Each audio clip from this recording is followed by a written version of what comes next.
ಕೃತಜ್ಞತೆ ಇರಬೇಕು. ಅದು ಬಿಟ್ಬಿಟ್ಟು ನೀನು ಯಾರು ಸಹಾಯ ಮಾಡಿದ್ರೆ ಅವ್ರಿಗೆ ಹಿಂದೆಯಿಂದ ಮಾಡಕ್ ಹೋದ್ರೆ ಚಾಲೆಂಜ್ ಮಾಡ್ತಾ ಇದ್ದೀನಿ. 2028 ಎಲೆಕ್ಷನ್ ಬರುತ್ತೆ. 2028 ಆದ್ಮೇಲೆ ನೀನು ಎಲ್ಲಿ ಹೇಳಿದ್ರೆ ಅಲ್ಲ, ನಾನು ಒಬ್ಬ ಜನಪ್ರತಿನಿಧಿ ಪಂಚಾಯತ್ ಮೆಂಬರ್ ಆಗಿದ್ದೀನಿ. 5 ವರ್ಷ ಆಯ್ತು, ನನ್ನ ಟರ್ಮ್ ಮುಗಿದು.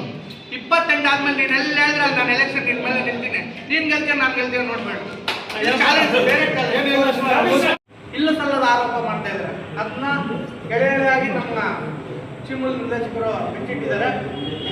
ನಾನು ಇಷ್ಟ ಹೇಳಕ್ ಬಯಸ್ತೀನಿ, ನೀವು 2023 ಎಲೆಕ್ಷನ್ ಮುಂಚೆ ನಮ್ಮ ಸಚಿವರಾದ MC ಸುಧಾಕರನ್ ಅವ್ರ ಮನೆಗೆ ಹೋಗಿ ಬರ್ತ್ಡೇ ನೆಪದಲ್ಲಿ ನೀನು ಎಲ್ಲ ನಾಟಕಗಳು ಎಲ್ಲರೂ ಗೊತ್ತಿದೆ. ಆಗಲೇ ಬಿಲ್ಟನ್ ಹೇಳ್ದಂಗೆ ಬೆಕ್ಕು ಕಣ್ಣು ಮುಚ್ಕೊಂಡು ಆಡ್ಕೊಂಡಿದ್ದ ಇದ್ರೆ ಗೊತ್ತಾಗಲ್ಲ ಅನ್ಕೊಂಡಿದ್ದೇನೋ. ನೀನು ನಾಟಕ ಆಡ್ಕೊಂಡು ಹೆಂಗೆ ಬರ್ತ್ಡೇ ನಾನು ನಿಮಗೆ ಸಾರ್ ಚಿಕ್ಕಬಳ್ಳಾಪುರದಲ್ಲಿ ಯಾರನ್ನಾದ್ರೂ ಕ್ಯಾಂಡಿಡೇಟ್ ಮಾಡಿ ನಾನು ಗೆಲ್ಸ್ಬಿಡ್ತೀನಿ, ಇಷ್ಟು ದುಡ್ಡು ನಾನೇ ಕೊಡ್ತೀನಿ ಅಂತೇಳಿ ಅವ್ರಿಗೆ ಚಮಕ್ ಕೊಟ್ಟು ಅವ್ರನ್ನ ಮಂಕೂರು ಮಾಡಿ ನಮ್ಮ ಮಿನಿಸ್ಟ್ರಿಗೆ ಯಾರು ಕ್ಯಾಂಡಿಡೇಟ್ ತರಬೇಕು ಅನ್ನೋದೆಲ್ಲ ಅವರು ಪ್ಲಾನಲ್ಲಿದ್ದರೆ ನೀನು ಹೋಗಿ ನಾಟಕ ಆಡಿ ಅವ್ರ ಹತ್ರ ನಾಟಕ ಆಡಿಬಿಟ್ಟು ಕಾಲು ಕೈ ಇಟ್ಕೊಂಡ್ಬಿಟ್ಟು ಬಿ ಫಾರಮ್ ತಗೊಂಡು ಬರೋದಕ್ಕೆ ನಮ್ಮ ಎಲ್ಲ ಏನು ಬೆಂಗಳೂರು ಬಾಯ್ಸ್ ಅಂತ ಈ ಬೆಂಗಳೂರು ಬಾಯ್ಸ್ ಅಂತ ಇದ್ದಿದ್ರೆ ನಿಮಗೆ ಬಿ ಫಾರಮ್ಮೇ ಬರ್ತಾ ಇರಲಿಲ್ಲ. ನಮ್ಮ ಚಿಕ್ಕಬಳ್ಳಾಪುರದ ಬೆಂಗಳೂರು ಬಾಯ್ಸ್ ಅಂತೇಳಿ ಪಾಪ JH ನಾಗರಾಜ್ ಅವ್ರ ಮಗ ಶ್ಯಾಮೂರು ಇಲ್ಲಿ ಪಕ್ಷಕ್ಕೆ ಬಂಡವಾಳ ಹಾಕಿ ಹಂಗೋ ಹೆಂಗೋ ಪಕ್ಷ ನಡ್ಸ್ಕೊಂಡು ಬರ್ತಾ ಇದ್ರು. ಈ ಬೆಂಗಳೂರು ಬಾಯ್ಸ್ ಅಂತೇಳಿ ಯಾರು ಚಡಾಗ ಮಾತು ಕೇಳ್ಕೊಂಡು ನಿನ್ನ ಹಿಂದೆ ಯಾವನು 3 ಜನ ಇರಲ್ಲ. ಏನು ನಿನ್ನ ಹಿಂದೆ ಇದ್ದಾರೆ, ಯಾವನಾದ್ರೂ ಒಬ್ಬನ ಎಲೆಕ್ಟೆಡ್ ಆಗಿದಾನ? ಯಾವನೇ ಆಗಲಿ ನಿನ್ನ ಜೊತೆ ಇರೋನು ಎಲೆಕ್ಟೆಡ್ ಪರ್ಸನ್ ಯಾರಾದ್ರೂ ಹೇಳಿ, ಜನಪ್ರತಿನಿಧಿ ಆಗಿರೋನು ಯಾರಾದ್ರೂ ಇದ್ದಾರಾ?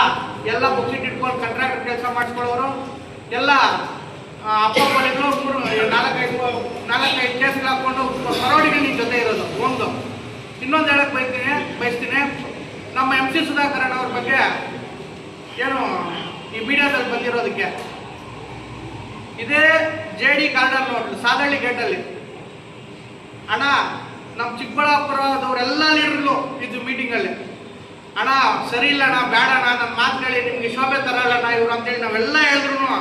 ಪಾಪ ಅಯ್ಯಪ್ಪ ಇಲ್ಲಪ್ಪ ನನ್ನ ಮಾತು ಕೇಳ್ರಿ ಈ ಸತಿ, ದಯವಿಟ್ಟು ನನ್ನ ಮಾತು ಒಂದೇ ಒಂದು ಸತಿ ಕೇಳಿ.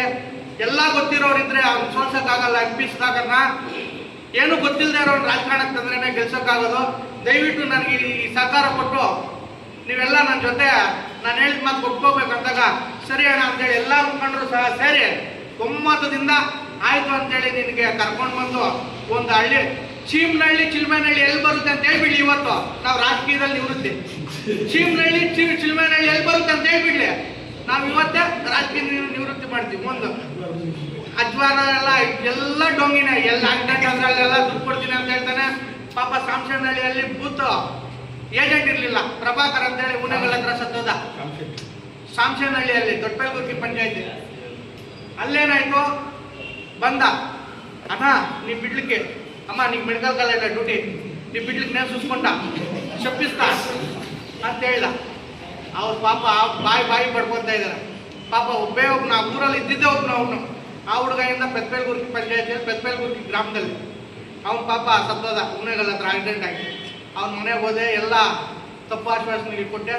ಏನು ಮಾಡಲಿಲ್ಲ ಬಿಡಿ, ಅದಾಯಿತು, ಅಜ್ವಾರ ಆಯಿತು, ಈ ಥರ ಅನಾಥಗಳು ಎಷ್ಟು ಜನ ಆಯಿತು ಅವೆಲ್ಲ ಹೇಳೋಕ್ಕೆ ಆಗಲ್ಲ ಬಿಡಿ. ಸುಮ್ಮನೆ ಇಷ್ಟಿದೆ ಜಾಸ್ತಿ ಇದೆ ಪಟ್ಟಿ ಹೇಳೋದಕ್ಕೆ. ಇವಾಗ ಸದ್ಯಕ್ಕೆ ನಮ್ಮ ಮಿನಿಸ್ಟ್ರ್ ಮೇಲೆ ಬಂದಿರೋದು ಮಾತ್ರ ಇದು ಕೌಂಟ್ರಷ್ಟೇ. ಮಿನಿಸ್ಟ್ರಿಗೆ ನೀನು ಹೇಳ್ತಾ ಇದೆಯಲ್ಲ, ಒಂದು ಯಾರಾದರೂ ಸಹಾಯ ಮಾಡಿದವ್ರಿಗೆ ನಿಂದೆಲ್ಲ ಎಲ್ಲ ಇಂಟೆಲಿಜೆನ್ಸ್ ರಿಪೋರ್ಟ್ ಇದೆ.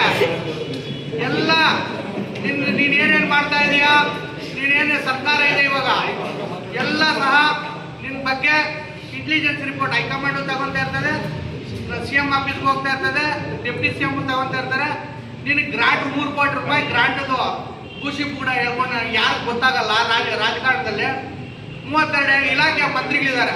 ಒಬ್ಬೊಬ್ರ ಹತ್ರ ಹೋದ್ರೆ ಸರ್ ನಮ್ಮ ಒಬ್ಬೊಬ್ರ ಹತ್ರ 32 ಇಲಾಖೆಗಳಲ್ಲಿ ಹೋಗಿ 10 ಜನ ಬಿಟ್ಬಿಟ್ರೆ 20 ಜನ ಮಂತ್ರಿಗಳ ಹತ್ರ ಹೋದ್ರೆ ಸರ್ ಬೆಳಿಗ್ಗೆ ಹೋಗಿ ಒಂದು ಲೆಟರ್ ಕೊಟ್ಟರೆ 5 ಕೋಟಿ ಕೇಳಿದ್ರೆ 2 ಕೋಟಿ ಆದರೂ ಕೊಡ್ತಾರೆ.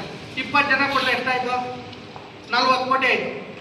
2 ಕೋಟಿ ಕೊಟ್ರೆ ಯಾವುದೋ ಪುಡ್ಗೋಶಿಯಲ್ಲಿ 3 ಕೋಟಿ ರೂಪಾಯಿ ಹೇಳ್ಕೊಂಡು ಸುಮ್ಮನೆ ನೀನು ಡೋಂಗಿ ಮಾಡ್ಕೊಂಡು ಹೇಳ್ತಾ ಇದ್ರೆ ನಮಗೆ ಇನ್ನೂ ಜಾಸ್ತಿ ಇದೆ ಸರ್. ಇದ್ರ ಬಗ್ಗೆ ನಮ್ಗೆ ಆಗ್ತಾ ಇಲ್ಲ. ಇವಾಗ ಸದ್ಯಕ್ಕೆ ಇಷ್ಟು